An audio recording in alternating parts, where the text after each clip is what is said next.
Salut les geeks! Alors aujourd'hui, la vidéo est très spéciale car je vais profiter de l'occasion pour à la fois fêter mes 3 ans, enfin les 3 ans d'anniversaire de la chaîne, et puis mes 300 abonnés.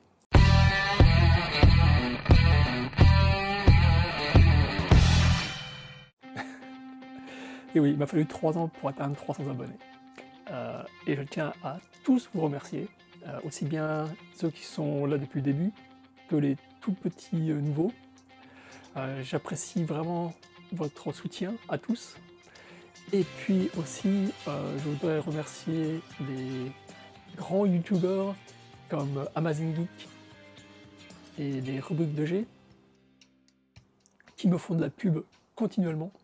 Je dois dire que si j'étais un des abonnés pour un de ces gars, j'en aurais un petit peu marre parce que surtout les rubriques de G, ils n'arrêtent pas de parler de moi. Ce qui me fait très plaisir, mais en même temps, ça me gêne beaucoup. Mais enfin, ne change rien, hein, je te remercie beaucoup. Entre G, on y arrivera, soutien, à force. Aussi, les plus petits youtubeurs qui me soutiennent beaucoup, comme je pense surtout les comics de Fred, qui est toujours là, tout le temps là pour faire la promo de mes vidéos. Merci beaucoup Fred. Et puis tous les autres. Donc, un grand merci à vous tous. C'est vraiment très très gentil de votre part. Et donc, je profite aussi de l'occasion, j'ai profité de l'occasion pour annoncer sur Twitter, Instagram, etc. que j'allais faire une FAQ. Je sais pas comment on dit en français. À mon époque, on disait une fac, mais les Américains disent une FAQ. Enfin bref, donc une foire aux questions. J'ai reçu des questions plein. Et donc, je vais y répondre maintenant. Alors, Diaoul40. Salut Diaoul. As-tu un comics que tu rêverais de posséder? Et tu me poses toujours la même question en fait. Bah oui, il n'y a pas de balle. Hein. Et comme je te l'avais dit sur les réseaux sociaux, c'est bien de poser toujours la même question parce que les réponses évoluent avec les années. Donc il n'y a pas de mal. Donc as-tu un comics que tu rêverais de posséder? Pas un comics, par contre, une planche originale, oui. Parce que, bon, un comics, dans la mesure où je suis vraiment en train de tout me racheter sur la forme d'omnibus, enfin omnibus ou trade paperback, il n'y a pas un fascicule vraiment que je recherche. Par contre, les planches, oui, il y en a plusieurs. Je pense notamment à Frank Miller, ce qu'il a fait sur Elektra Lives Again, que je vous ai présenté plusieurs fois. Les planches, lorsqu'il y a le combat, qui est à moitié combat, moitié rêve, dans le cimetière, c'est une telle leçon d'art, de composition artistique. Si je pouvais avoir une de ces planches sur un de mes murs, ça oui, ça c'est quelque chose qui me ferait rêver, quoi. Mais d'un autre côté, je suis pas milliardaire, donc ça n'arrivera jamais. À moins que l'un d'entre vous soit milliardaire et veuille me l'offrir, et là, merci. D'avance, merci. David Belcouni qui me demande « Est-ce que je lis des nouveautés et lesquelles ?» Non. Non. Ça, je vais peut-être développer ma réponse dans une autre vidéo. J'ai décidé maintenant, avec quelques exceptions, je vais arrêter d'acheter des nouveautés de Marvel et DC. Je me suis rendu compte depuis que je me suis remis aux comics, donc depuis 2015, à chaque fois qu'on m'a conseillé « Oui, achetez ça, c'est le dernier Marvel, c'est le dernier série de machin, la série DC, c'est génial, achetez-le », à chaque fois j'étais super déçu. Ce qui veut dire que vraiment, pour moi, à l'heure actuelle, ce que Marvel et DC ce qu'ils font, ne s'adresse pas à moi. C'est clair et net. Par contre, quand ce n'est pas du super-héros, et généralement c'est donc de l'indépendant, là oui. Là, je trouve encore beaucoup de choses qui me plaisent, et donc c'est ça quand je parle d'exception. Je vais arrêter Marvel et DC, par contre, je vais continuer à garder un œil sur la production des indépendants, parce que ça correspond plus à l'heure actuelle à ce que je recherche dans des comics. Le Duc du Tromblon. Des choses qui te manquent en France, d'autres qui ne te manquent pas du tout. Ce qui me manque de la France, la bouffe, c'est clair. Par contre, ça s'arrange parce que j'ai emménagé en Amérique en 2006, pas 2006, Donc ça fait 13 ans, enfin 14, on va sur les 15. Et il y a 15 ans, internet n'était pas aussi développé. Je pense surtout à Amazon. Oui, je sais, Amazon, faut pas en parler, c'est le mal, et cetera. N'empêche que Amazon, sans Amazon, il y a la moitié de mes ressources culinaires qui disparaîtraient déjà. Parce que c'est clair, bon, je sais pas comment c'est en France, mais en Amérique, j'ai besoin de poivre ou de sel. Je tape poivre, sel dans Amazon, j'ai toute une liste. Je tape poivre, sel français, j'ai toute une liste. Pareil pour la moutarde, pour la mayonnaise. Donc je parle pas non plus de homard, thermidor ou de trucs compliqués, quoi. Mais vraiment, le b.a.-ba de la cuisine, je le tape, je le trouve dans Amazon. Il y a 15 ans, c'était pas vrai. Il y a 15 ans, je tapais sel français, par exemple, j'avais peut-être un livre qui me parlait du sel français. Donc Amazon et Internet ont beaucoup évolué. Maintenant, il y a également de plus en plus de sites, soit anglophones, soit carrément français. Quand je dis anglophone, je veux dire des sites qui viennent d'Angleterre, qui proposent des produits français donc pour les Américains. Les frais de port diminuent continuellement, donc ça devient jouable. Je ne sais plus à qui je parlais récemment, je disais, en fait, le seul truc qui me manque, c'est les fruits de mer. Les plateaux de fruits de mer, genre ce qu'on trouve au Mont-Saint-Michel, enfin sur la côte atlantique française.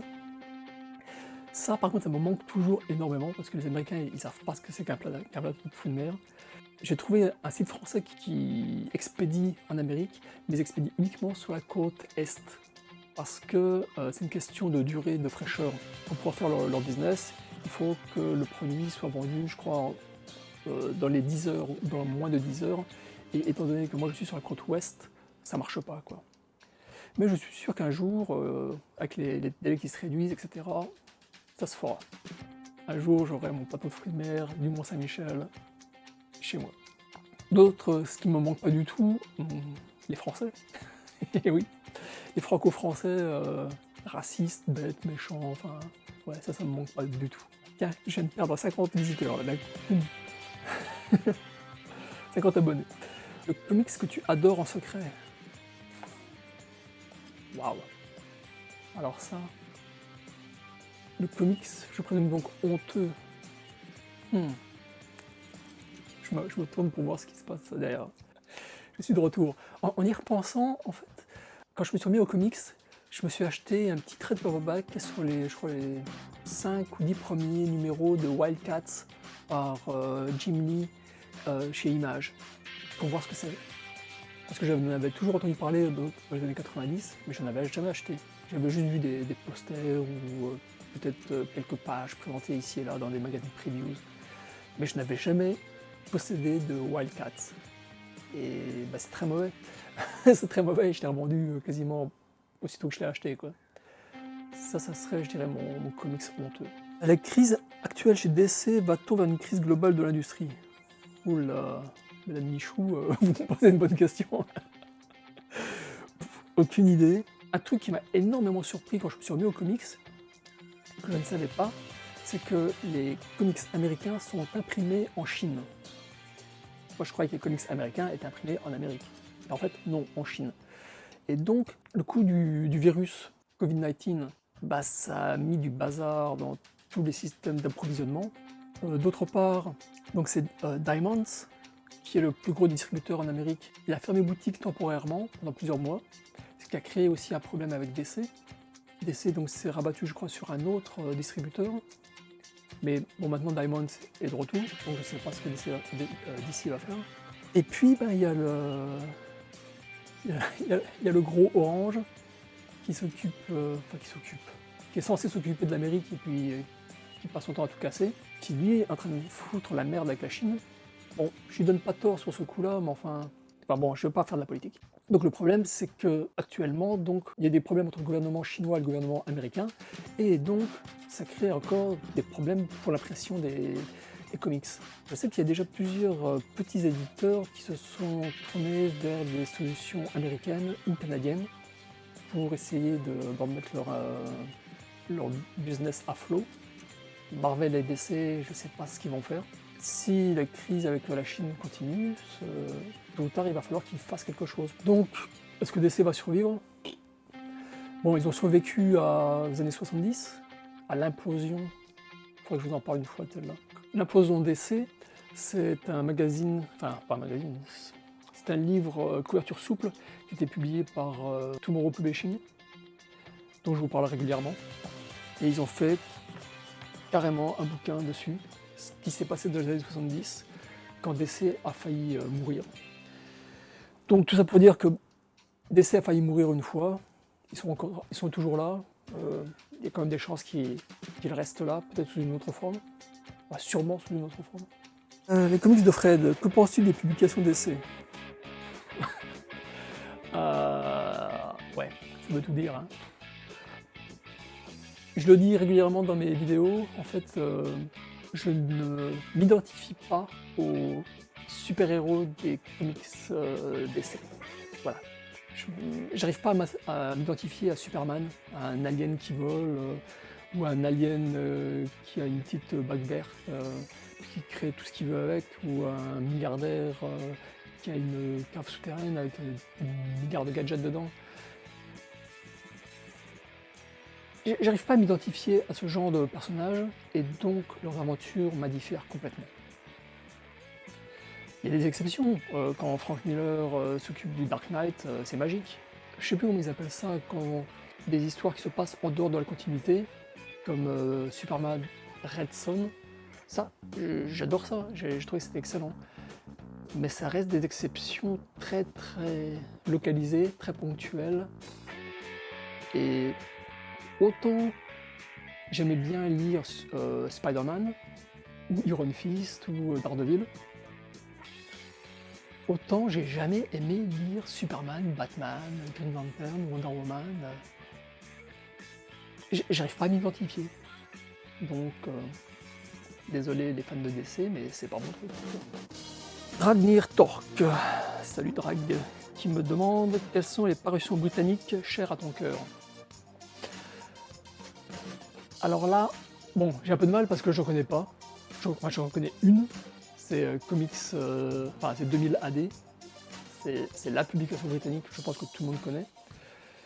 Par contre, au niveau donc, des équipes britanniques, je suis en train justement de lire et relire Marshall Law.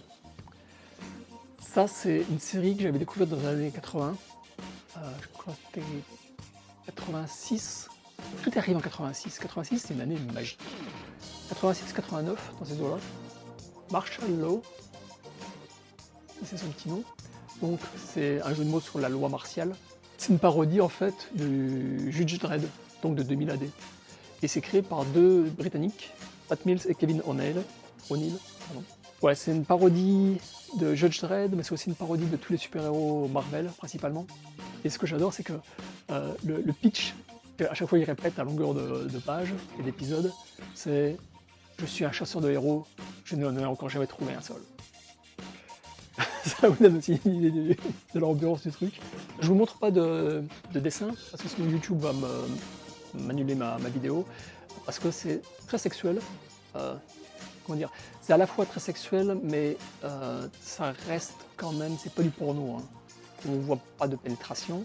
Par contre, il y a tout le temps des objets phalliques. J'ai découvert en version française, c'était, je crois que c'était Zenda. Soit Zenda, soit Comic USA, parce que c'était les deux gros éditeurs, enfin gros si on peut dire, à l'époque. C'était les deux éditeurs principaux qui publiaient des traductions françaises de qualité dans les années 80.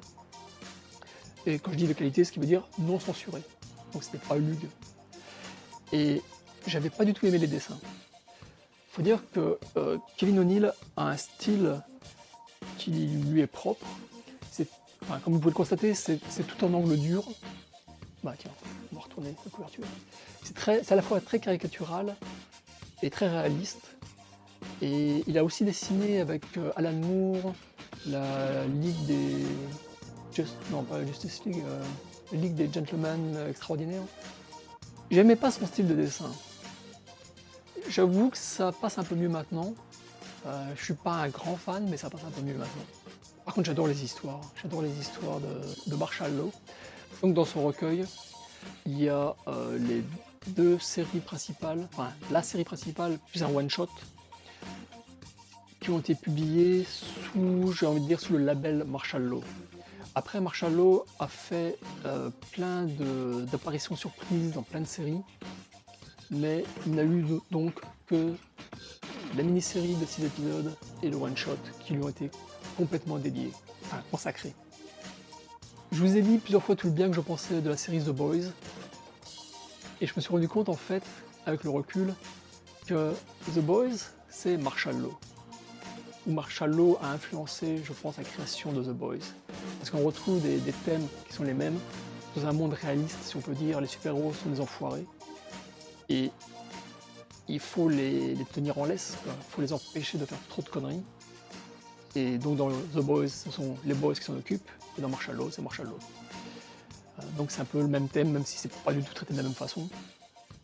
Donc, je sais pas si j'ai répondu à ta question, Dragnir, mais voilà, Marshall Law, c'est ce que je lis en ce moment, ce que je relis en ce moment, qui est une série britannique qui me plaît beaucoup. Rubrique de G qui est avec 15 milliards de questions, merci. Tu peux nous expliquer ta haine pour Monsieur Claremont? En fait, il écrit trop. Il écrit beaucoup trop. Je trouve qu'il massacre, avec ses textes, il massacre les illustrations de génies comme John Byrne ou Frank Miller. Je veux dire, si c'est Tartampion qui dessine, je m'en fous que, voire au contraire, j'apprécierais de ne pas voir les cases de Tartampion. Par contre, si j'achète un bouquin, enfin un comics, dessiné par John Byrne, dessiné par Frank Miller, j'ai envie de pouvoir apprécier leur dessin sans qu'ils soient recouverts, sans que chaque millimètre d'espace soit recouvert par du texte. Donc, il y a trop de texte, c'est pas du bon texte. C'est les feux de l'amour, quoi. Il nous écrit Santa Barbara version comics, enfin version super-héros. Et il y a beaucoup de subplots, donc, qu'il lance et qu'il ne termine jamais. Enfin, là je pense surtout aux X-Men. Hein. Je reconnais que le monsieur a écrit, donc je crois pendant 15 ans, 20 ans, les X-Men. Bon, c'est un tour de force, bravo pour lui. Enfin, bravo à lui. Mais ceci mis à part, donc il s'est accroché comme une moule à son rocher aux X-Men. Il a dit c'est à moi. Ne touchez pas, c'est à moi. J'ai souvent entendu, enfin souvent lu, c'est peut-être une expression anglaise ou américaine qui dit que une illustration vaut mieux que 1000 mots. Bah lui, il a jamais entendu parler de ça, quoi. Il y a des trucs à dire, bah, il a qu'à écrire un roman, au lieu d'écrire un roman à l'intérieur du comics. Il a qu'à écrire un vrai roman. Donc ça, c'est ma haine pour... Enfin, ma haine, c'est beaucoup dire. Mais c'est pour ça que je n'aime pas Chris Claremont. Je trouve qu'il est surcoté. Je trouve qu'il y a d'autres scénaristes qui écrivent mieux, sans en faire des tonnes, ou qui savent s'adapter. Par exemple, Alan Moore. Alan Moore, suivant l'histoire qu'il écrit, va te balancer des pages et des pages de texte, ou au contraire, va laisser la page dessinée parler d'elle-même. Il sait se taire, ce qui rend ses autres textes plus percutants, plus importants. Alors que Claremont, il sait se taire quand on lui enlève sa machine à taper, ou maintenant son ordinateur, son traitement de texte des mains, quoi. Et je sais, bon, on va me sortir que par exemple quand il y avait eu la mort des X-Men, il a laissé, je sais plus, 3 cases sans texte. Bon, d'accord, 3 cases sans texte pendant 15 ans de production. Enfin bref. Es-tu satisfait de ton parcours avec ta chaîne? As-tu des projets, des envies? Oui, alors oui, je suis satisfait du parcours. Enfin, comment dire ça? Par exemple, je suis satisfait d'avoir atteint 300 abonnés, je suis très content de ça. Par contre, j'ai toujours pas trouvé la formule qui me convienne. Si vous regardez mes premières vidéos, elles étaient filmées d'une certaine façon, j'étais assis à mon bureau, maintenant je suis debout en face de ma bibliothèque. Avant on me voyait tout le temps, maintenant j'essaie de raccourcir mon temps de présence à l'écran. Je n'ai toujours pas trouvé la formule qui me convienne, donc je suis toujours à la recherche de la formule magique. Je ne sais pas si elle existe, je ne sais pas si je la trouverai un jour, mais ça me permet de changer et puis de vous proposer d'autres choses. As-tu des projets, des envies? Ce que j'ai fait cette année, donc j'ai commencé à vous montrer ma collection de comics, c'était une façon de faire des vidéos rapidement, enfin plus rapidement. Plutôt que de rechercher un scénariste ou un dessinateur, puisqu'il avait fait tagadac, je me contentais de vous montrer mes comics. Donc c'était une façon plus rapide pour moi de travailler, donc sur mes vidéos. Mais en même temps, ça me satisfait pas à 100%. Donc je vais encore continuer, j'ai encore quelques rayonnages en bas à vous montrer. Je pense pas que je vais vous montrer ceux-là, mais en tout cas ceux-là. Par contre, je vais définitivement continuer à parler des vieux comics, enfin des comics des années 70-80, parce que c'est vraiment ce qui me plaît. Il y aura peut-être une exception ici et là, parce que bon, j'ai beaucoup aimé des séries comme Black Hammer ou Letter 44, ça reste des exceptions. Pour tout ce que j'ai ici, enfin, 90% de ce que j'ai ici, c'est des années 70-80. Vas-tu refaire des caméras cachées à la Marcel Béliveau? Je te déteste. Je te hais à peu près autant que Chris Claremont, mon cher G. Oui, parce que bon, pareil, pour ceux qui ont loupé les premières années de mes vidéos, je faisais des caméras cachées, ce que lui il appelle des caméras cachées à la Marcel Béliveau, où je vous présentais l'intérieur de magasins. Et bah, avec le virus, je me promène plus dans des magasins, donc j'évite. Je rentre, je sors, hop hop, comme disait l'éjaculateur précoce.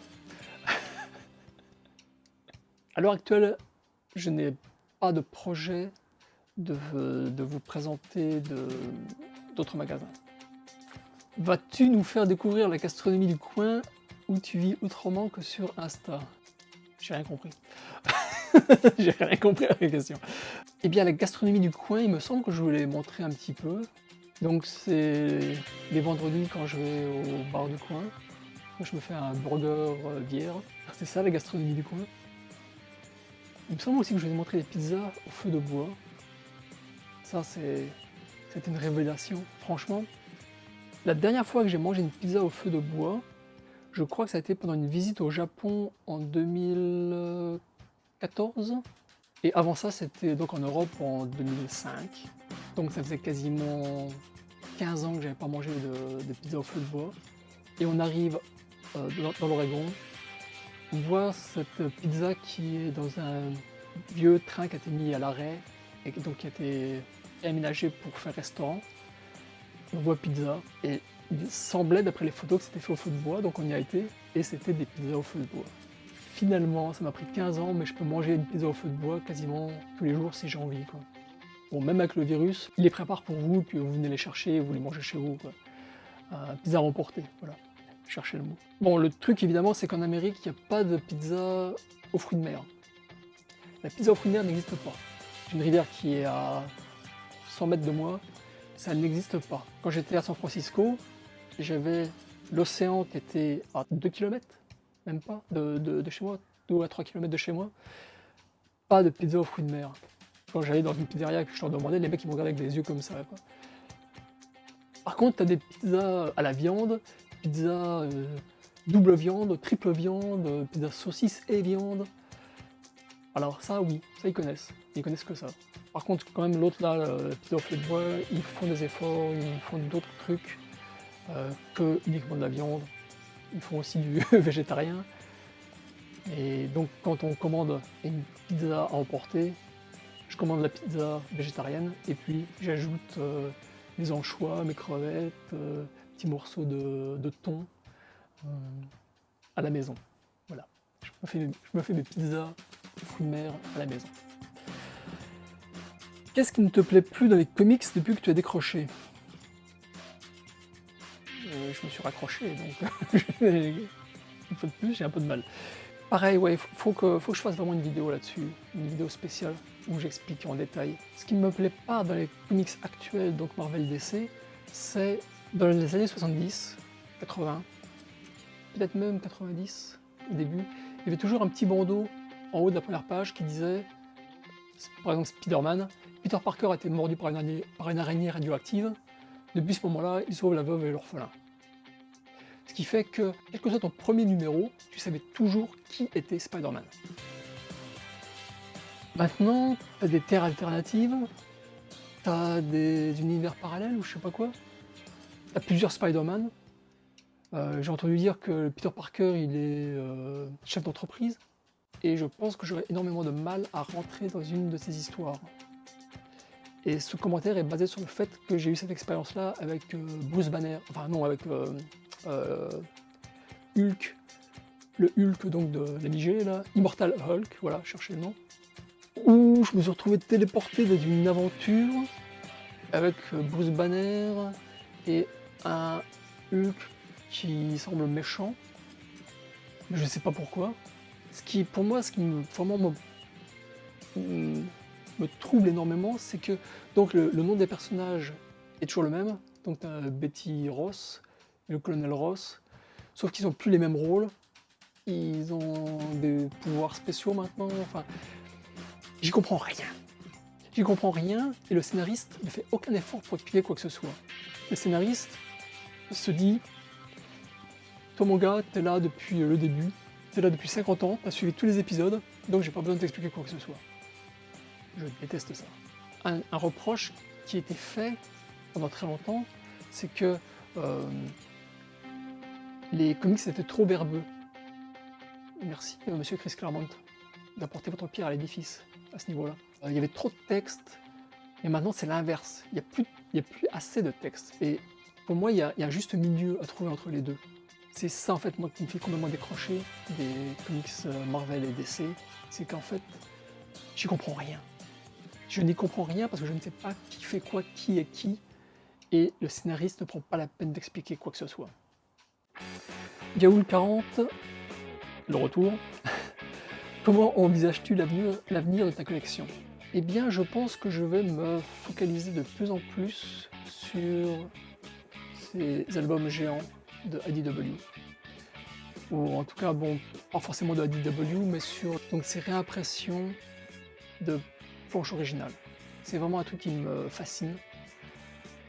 Quand je disais que j'aimerais bien en avoir une accrochée à mon mur, ça n'arrivera jamais, parce que bon, moi je suis pas milliardaire, mais acheter ces bouquins, c'est ce qui s'en rapproche le plus. Donc, je pense que c'est vraiment là-dessus que je vais me focaliser. Comics Collection 7, un récent coup de cœur, que ce soit en roman ou en comics. Bonne question. Dans la mesure où je passe mon temps à racheter des... Enfin non pas racheter, mais à acheter des albums pour compléter mes vieilles séries, il n'y a pas de coup de cœur récent. Par exemple, je vais vous parler d'un personnage vert qui est plus intelligent que la moyenne, même s'il le cache relativement bien. Et je ne parle pas de Hulk, désolé G, mais du Savage Dragon. Le dragon sauvage de Erik Larsen. Il a atteint le numéro 250. Moi je l'ai découvert dans les années 90, quand il était au tout début quoi. J'ai découvert le numéro 1, et je m'étais acheté 2 ou 3 trades paperback, et puis là maintenant, bon, bah, je suis en train de me racheter, enfin je suis en train de m'acheter toute la série, de compléter toute la collection. Et je viens juste de m'acheter ce numéro, parce que le numéro 250 a un spécial 100 pages, donc voilà, ça c'est mon coup de cœur. J'adore le dragon sauvage. Il faudra un jour que je vous en parle, voilà, que je fasse une vidéo dessus. J'ai prévu de vous parler de Erik Larsen, qui a notamment fait les Spider-Man dans les années 80, enfin fin des années 80, début 90. Je vous parlerai de ses Spider-Man et de son dragon sauvage, un de ces jours. Je suis en train de m'acheter tout ce que je trouve sur Rick Leonardi, Marvel, DC, autres. Par exemple, donc, c'est lui qui avait créé visuellement Spider-Man 2099. Mais pour Dark Horse, il a aussi fait un épisode, enfin une mini-série Alien vs Predator. Donc voilà, je complète mes collections, mais je n'achète rien de vraiment neuf. Les comics de Jérém. Salut Jérém. Déjà bravo pour tes 300 abonnés, c'est très gentil. Mes questions. As-tu vu le marché du comics changer depuis ton arrivée aux USA? Non, parce que je n'ai pas suivi. Désolé. As-tu déjà montré un Strange à des lecteurs américains? Non. Non. Parce que déjà je n'en possède qu'un seul, il est en pièces détachées. C'est le Strange 63. J'avais fait une vidéo là-dessus. Et puis en fait, bon, les Américains sont très renfermés sur leur monde. Je le dis toujours, je suis estomaqué par Frank Miller qui dessine Carmen Crue de Lelon dans Electra Lives Again, parce que les Américains, ils connaissent leurs comics, ils connaissent quelques séries manga, et puis c'est tout. Donc, les humanoïdes associés, qui se sont renommés Humanoids pour le marché américain, qui produit des trucs comme Möbius, mais c'est pour les intellectuels américains de la BD, quoi. Le fan de base, il se shampouine complètement de ce qui est hors Amérique et hors Japon. As-tu de nouveau des projets de tournage dans des librairies ou des chaînes de magasins US? Donc ça revient à ce que j'avais dit à la réponse de G. Non, parce que spécialement à cause du virus. J'avais prévu en fait, donc après mon libraire, j'avais prévu de faire l'interview d'un autre libraire. Et puis la vie m'est tombée dessus, j'ai dû laisser tomber tous mes projets et puis beaucoup travailler dans d'autres industries que la mienne. Et puis ensuite, il y a eu le virus. Donc, non. J'ai entendu dire qu'il y a beaucoup de magasins de comics qui ont mis la clé sous la porte. Une fois que la fumée se sera dissipée, avec le virus, on verra ce que ça donne. Mais à l'heure actuelle, je me vois pas interviewer quelqu'un sans qu'il ait un masque. Enfin, vous montrer une interview d'un mec avec un masque, bon. Généralement, les super-héros cachent leurs yeux, donc c'est pas le même genre de masque. Merci de nous faire vivre ton expérience de lecteur de comics dans le pays de naissance des comics.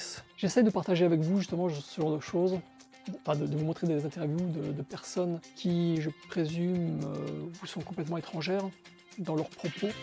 Je veux dire, c'est ça l'intérêt de vous montrer des interviews d'Américains. Mais ouais, malheureusement à l'heure actuelle, je n'ai rien de prévu. Et bon, il n'y aura pas de vaccin avant la fin de l'année, de vaccin sûr avant l'année prochaine. Donc j'ai rien de prévu avant l'année prochaine. Ça c'est clair et net, quoi. Ah voilà, merci encore, merci 1000 fois, merci 300 fois. Si vous avez d'autres questions que vous n'avez pas pu poser, posez-les donc en dessous, dans les commentaires, et j'y répondrai du mieux possible. Je vous remercie de votre soutien, une fois de plus. Et puis, lisez plein de comics. Et on se retrouve très bientôt pour d'autres vidéos. Ciao, ciao!